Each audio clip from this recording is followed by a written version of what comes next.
Gawa tayo ng maruya, guys. Pang-snack. Ayan, ito ay hinalo ko na may saging.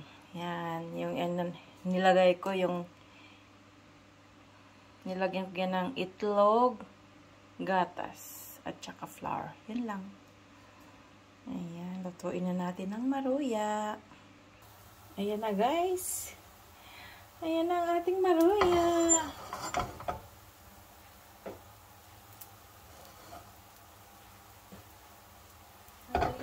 Madali ang luto. Ayan. Ano lang, kunting mantika lang, kunting oil lang ang nilagay ko, guys. Hindi talaga lubog na, hindi lubog siya sa oil, ganyan lang. Dampi-dampi. Diba, guys? Ano, guys, binaliktad ko siya. Hindi siya masyadong mamantika, guys. Ayan. Hindi siya mamantika. Kaya, maganda. Ayan. Diin-diin natin. Ayan.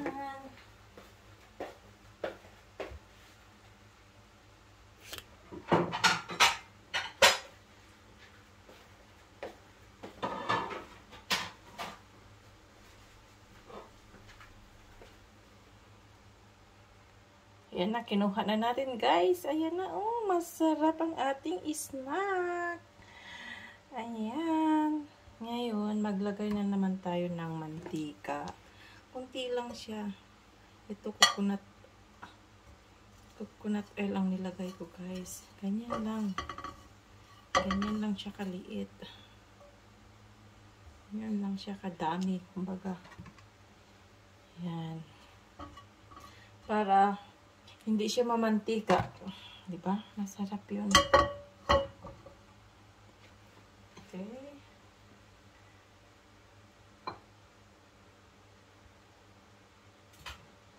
Ganyan lang ako maglagay, guys.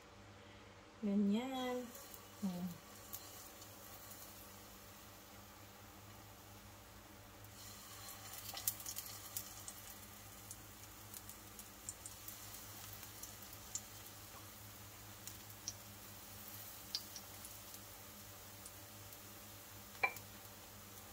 Kaya iusog ko.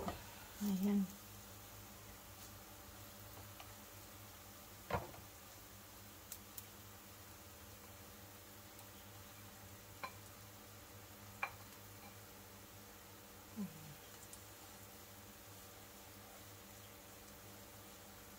Diba? Madalian lang. Ayan na, guys. Tapos na ang ating maruya. Snack na tayo. Ayan. Yummy. Hindi siya mamantika, guys. Ganyan ako magluto. Hindi siya, hindi ko nilalagyan ng maraming mantika. Kaya, masarap. Maganda pag ganun dahil hindi siya mamantika masyado. Diba, guys? Okay. Thank you for watching. Bye-bye.